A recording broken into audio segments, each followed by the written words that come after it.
it's an understatement to say it's been a busy year in Anderson in 2022. That is true. Remind people how the year kicked off and what y'all were kind of recovering from and all that stuff. Well, there was this little thing called the pandemic, and first part of the year we were still trying to do. The city was still trying to do their part in making sure that we could help people keep safe. You know, we obviously partner with our county partners and the healthcare system and emergency management, and just trying to make sure that we did our part. You know, I can think of even in March, us deciding as a group not to travel to a conference because we still were not quite sure that it was safe to travel. And so, you know, the first quarter of the year, again, was always a lot of things happening in the city that you start seeing the fruits of. As I came to the office today, I saw a banner on the top of the garage, Creative Builders, I think. And, you know, at that point in time, you know, we were still somewhat dancing with the developers on trying to make sure that we did our due diligence in making sure that the up on the roof venture was going good. And so I can remember as a council, us, you know, talking about that and making sure that we were doing the right thing, and attorneys and contracts. Remind everybody about what that project is and where we are on that. Yeah, That's why we're talking about. We are. That is part of the Home 2 Suites, also a parking garage that the city built to take the traffic parking that we took a little bit of that parking away from when we did the park, the Church Street Heritage Park. The hotel took more parking spaces, and so we created. It started as a three-story garage, and what about 5 stories? And you know, we always have people ask us on the first garage, can they do a venue on top of the first garage? And that's kind of where that started. Well, we couldn't do that because it's not structurally safe to have people on that rooftop, although people do it anyway. But that's how the whole idea of, you know, maybe we should figure out how to make it structurally safe. And it led to, well, why don't we do a setup for some type of kitchen type of thing, which led to the idea of the uptown roof. So we hope that, I think the up on the roof folks hope that they're doing construction there. I peeked at it yesterday, and they hope to be ready, I think, by the end of the first quarter.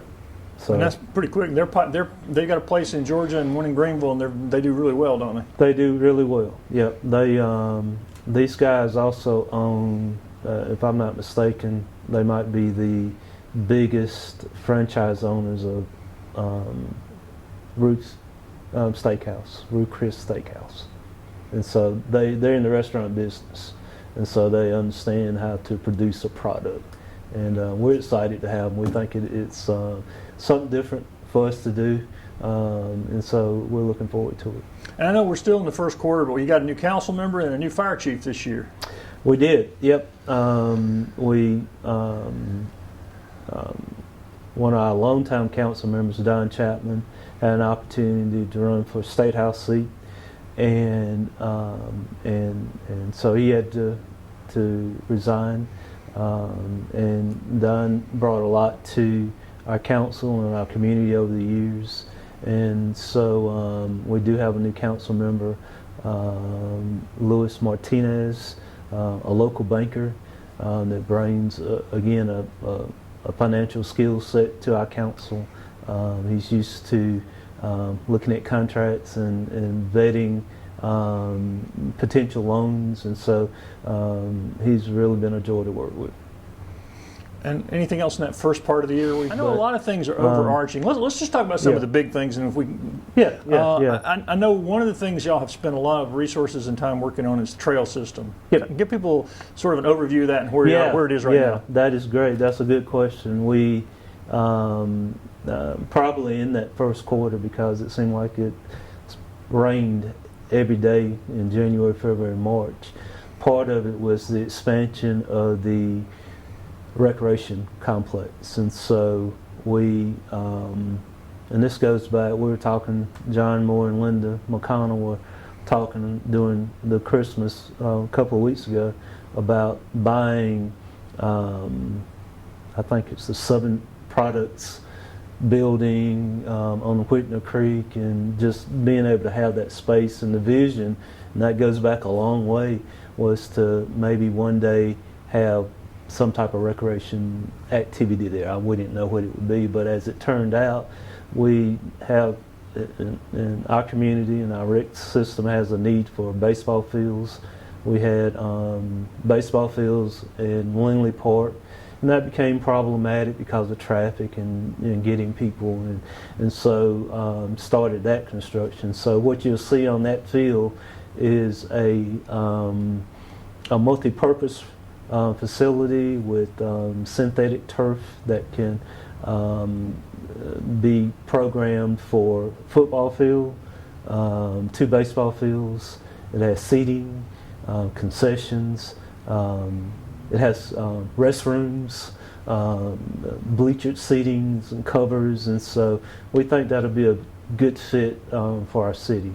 Now, having said that too, the next phase, and we're starting on the next phase, is the completion of the Lindley Park Trail from, I've dubbed it Upper Lindley, Lower Lindley. So the Upper Lindley Park is fixed. We've got to do something with that traffic circle there, and DOT is looking at that. Not a roundabout, but I've called it kind of a peanut as opposed to a roundabout. But we'll take that green space a little bit further down, take that walking track. And matter of fact, if you go on, if you look at it from Blakely Street right now, you'll see the concrete path that will connect that part of the section along Whitner Creek. So it's going to be a pretty cool project. I would imagine, just my guess, that it would extend that trail probably another 1.5 miles.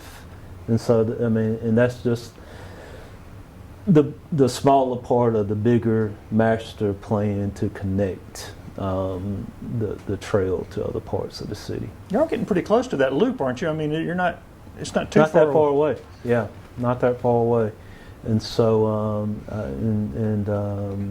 and I guess the other thing that the community should see too, and not necessarily a city project or a county project, but it's the Anderson County Transportation, ANATS transportation, but the connection of the East-West Parkway, from the current Parkway to the Civic Center to ANMED.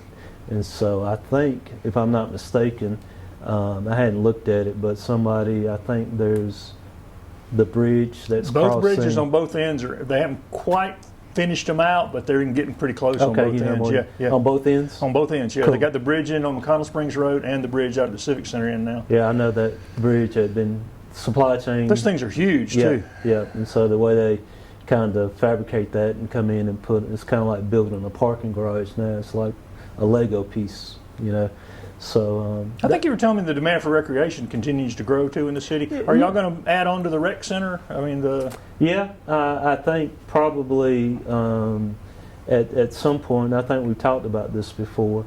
The rec center, from a class participation point of view, is we're out of space.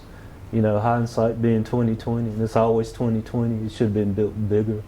And it has become the the favorite place for people who have white hair like me and you.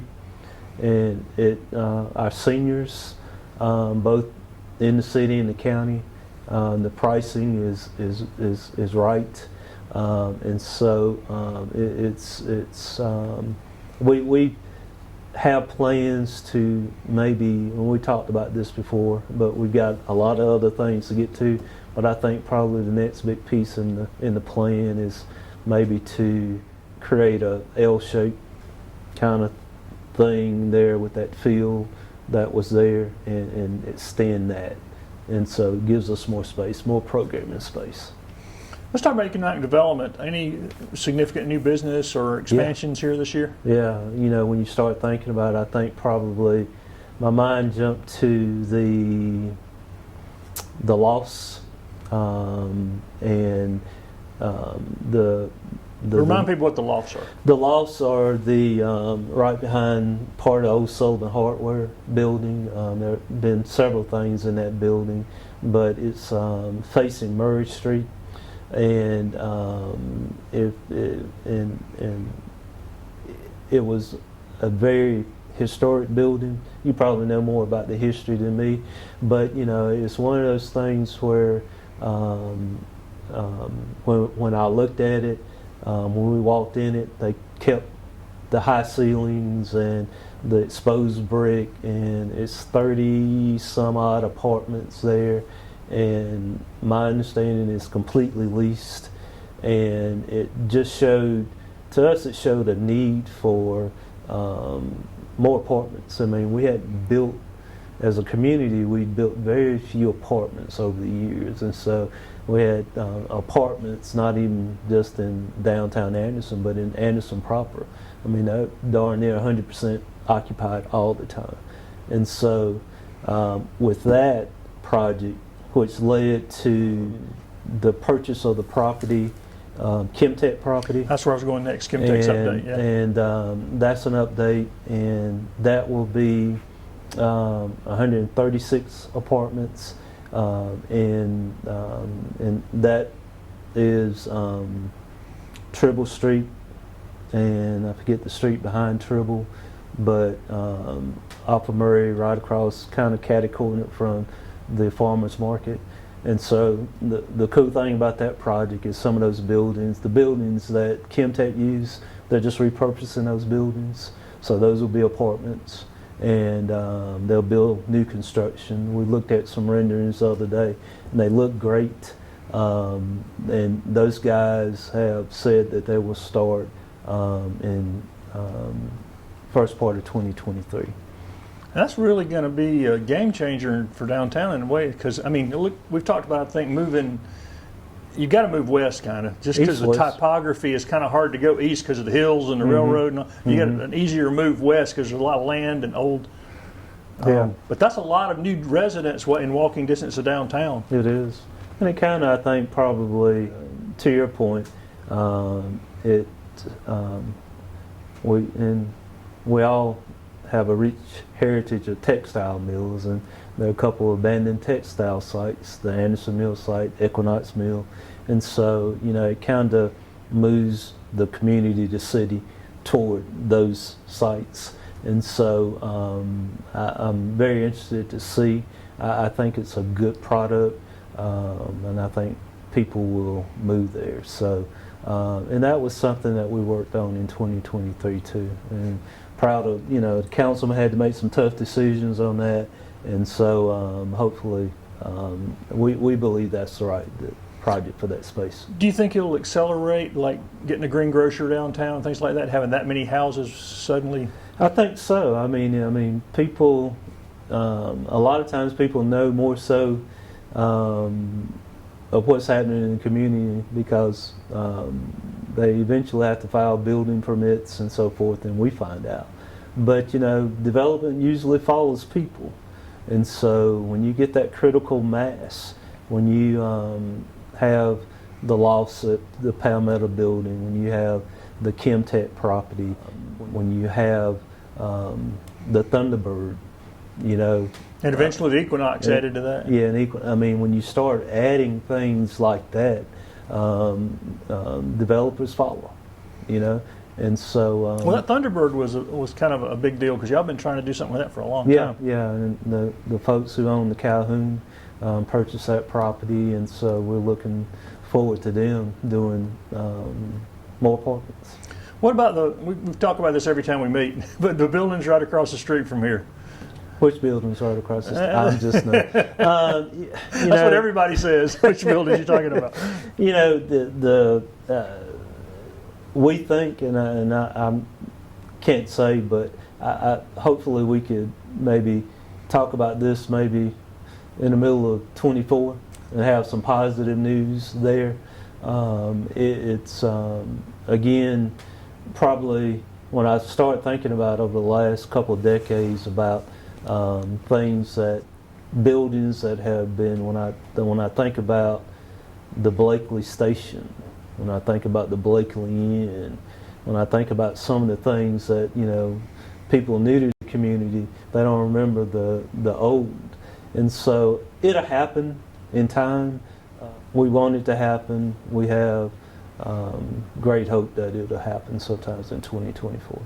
And it seems like the north end of Main Street, that entryway is really developing at a rapid pace. We've suddenly got a tenant that's going to redo the old post office Sullivan King mortuary into its original form. I'm looking forward to seeing that because that was before our time when it was and then that gateway there that I think has 7 or 9 new tenants moving in, right? Yep. The bistro and ice cream place, the magnetic and the park that we have there is being used a lot, and so that section of Main Street is really, it puts a lot of pressure sometimes on.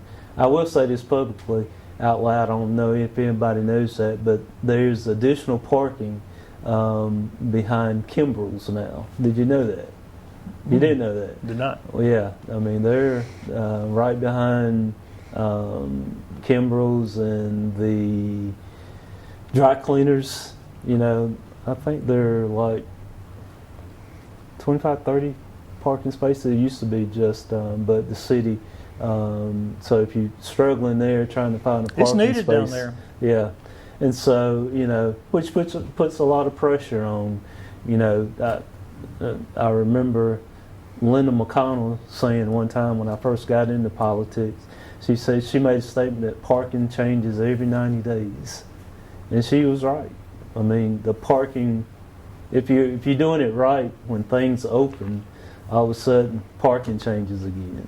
And we all know sometimes when things open, I try to get into the Common, the new coffee shop, and you know, Saturday, and it's like no. And I was in line with someone, and they said, "Well, we'll come back in 2 weeks when it's wore off." But you know, I mean, sometimes things don't wear off, and parking changes. So, you know, I'm curious to see how the county's green space does this summer. What that does with pedestrian traffic. You have Carolina Rim Park, and you have another park. So I'm curious to see. I think it'll be a good thing, but I'm curious to see how all that plays out. And it seems like people are willing to walk more if they can walk through a green space rather than just walking. Yeah. But speaking back before we get away from the north, that old gas station that was a taxi cab place, something else, that's going to be a restaurant, right? That's our understanding. That's our understanding. I think when, you know, and again, I think part of the struggle, and I don't think this part of the country doesn't dip quite as far in high inflation and so forth, and so I was just talking to a couple guys the other day that have a good feel for economic development and so forth, and projects and pipelines, and they said we're busy. You know, we just don't see it slowing down for us. And so, having said that, you know, but I do think there are some projects like that project where people are a little bit pushing the brakes just a little bit on some things, but I don't think it'll occur as much in our part of the country as other parts. Getting any interest in the Electric City Brewery property there, the old Cox Oil? I don't know. Such a great location. It is a good location, and I would say that probably something will happen there sooner than later. Is our understanding that those properties won't sit vacant very long. It's just unfortunate sometimes when things like that happen to the economy and business owners, but it's a cool space, and I just can't imagine it being vacant very long. It was redone really well. What about the street level at the hotel? Are they still looking for retail? Still, I think we still are. I think the good thing about the hotel is that it's done better than the developers and the partners in that hotel thought it was going to do. I think the occupancy rates are a lot better than they thought. I think the two spaces down there, I think that's probably a function of the economy and just being really sure about a couple things. So I think there was one thing that they had a good feel about, but so they pulled back. And so sometimes when national retailers and restaurateurs, they pull back. But it's a cool space. I think won't be, but it's there, so it'll happen. What are some other challenges y'all dealt with this year? I know it's been a busy year. Yeah, the whole idea of, we constantly try to have, we've had a good year from a hospitality point of view. Our restaurants, we do the 2% hospitality, and that hospitality tax has done extremely well this year. We always, in all local governments, businesses, we struggle and had to adapt with our biggest asset, and that's our employees. And so we've had to make some adjustments there in regards to pay scales, and this business is always heavy on police cars, and we just ordered a new fire truck, and they take a long time to make. And so, but we couldn't be, from a financial point of view, the year was a very good year. I think some of our challenges going forward. Before we get too for that, give people just a quick overview of what the hospitality tax allows y'all to do better that you might really struggle without that extra money. Yeah. Well, it allows us to do things like Lindley Park and recreation, and it allows us to, that's the 2% that we, it's been a little bit over, I think. I was trying to think when it was, maybe it's 20 years old now. And so I think at one point it allows us to have people who come into our community for a Clemson football game, which is one of the reasons that the hotel's done. They just got a little bit of, I think, the flavor of Clemson football. Home games mean a lot to this state, and it's becoming more and more important for Anderson because of the idea of our hotels being a little bit closer than the Greenville hotels, and that was a big boom.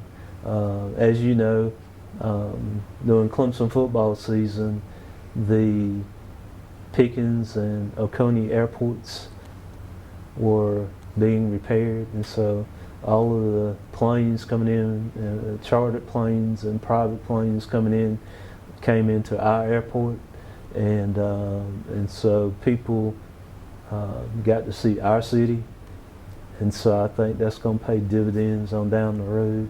This is just Terence talking. I don't have anything to quantify that by except the fact that on a Friday, I saw a lot of people down here in Orange that didn't look familiar, you know, and so I think that's a big deal. But the recreation and a lot of that, your parks and things, would struggle without the hospitality tax money, wouldn't they? I mean, we've got 17 parks, and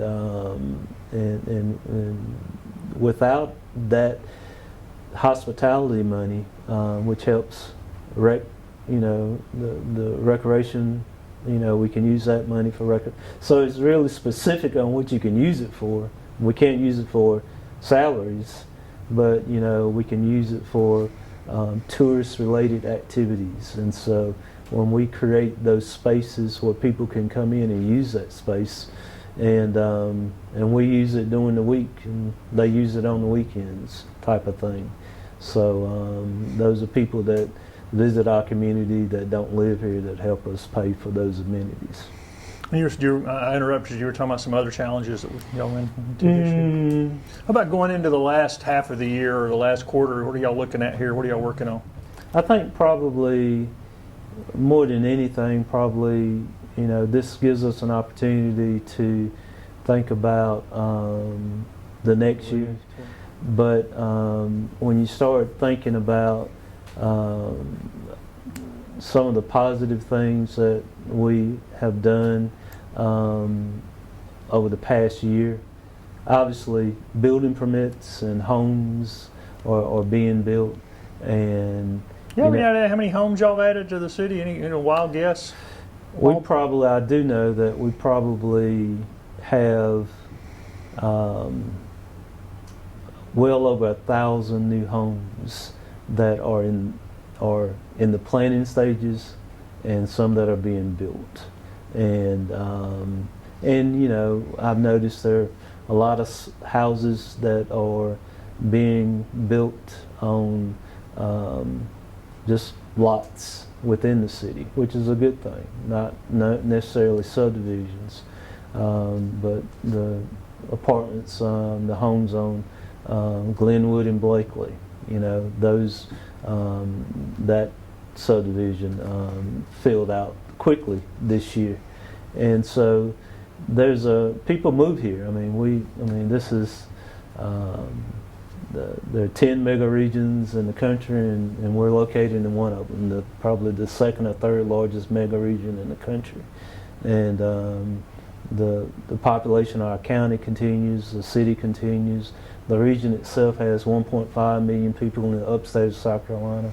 And so we do a good job of, our state and our county, they do a good job of recruiting places like Arthur-X and First Quality. And we've got to find places, part of our responsibility as a city is the quality of life things, on housing and our downtown and parks and recreation systems and that type of thing. So, and all of it costs money, so we have to make sure that we do good things and spend the people's money wisely. When you and I were growing up, development in the city always included sidewalks. And I guess at some point it outpaced, and they quit putting sidewalks everywhere. Are sidewalks a big part of new development? It is. We sometimes the development outpaces the infrastructure. A prime example of that would be on having a senior moment.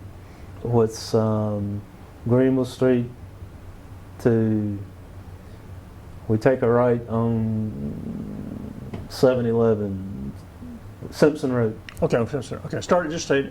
You start looking at that. You start looking at like the connectivity of Simpson Road, and all of a sudden, you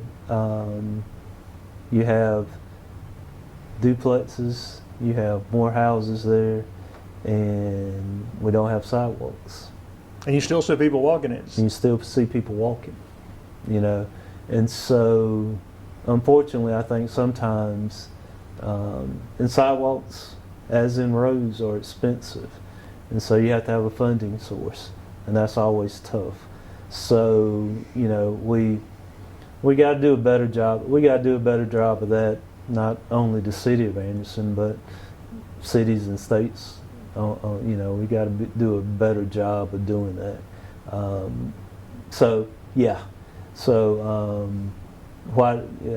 Sometimes I ask myself when I'm walking or running in the city, why the sidewalk in here?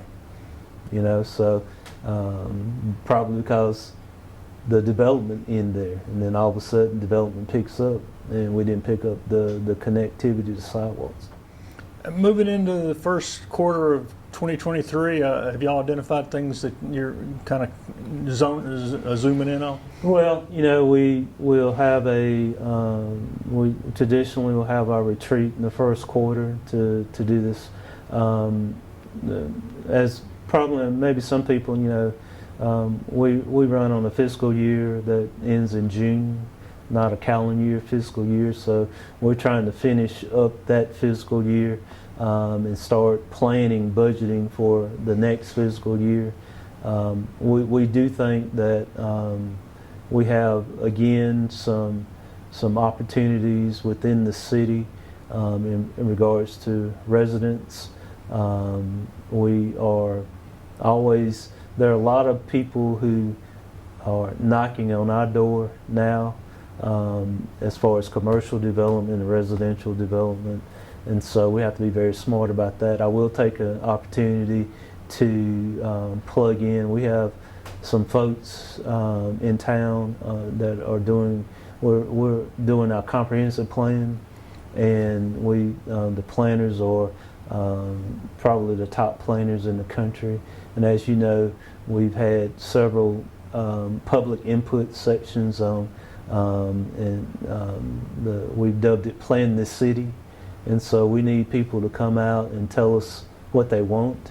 And speaking of recreation, people want connectivity. They want to not have to, for example, drive to the East-West Parkway and park to use Parkway. They would like to have connectivity from where they live to the Parkway. And so I think that's one of my bigger takes on some of the planning sections is that people do want green space and connectivity. So they'll be on the ground here for another year producing that plan, and I would ask, and we're publicly asking people to participate, and we'll be asking smaller breakout groups coming in 24. So that's a big thing. We're spending a lot of time and energy on this one, and basically what that does is that kind of gives us a playbook for what we want to do, to be able to show a developer, here's what we think goes right here. And it kind of happened like this with Shop This Block. Even when we were doing Shop This Block, people were telling us that they wanted a downtown hotel.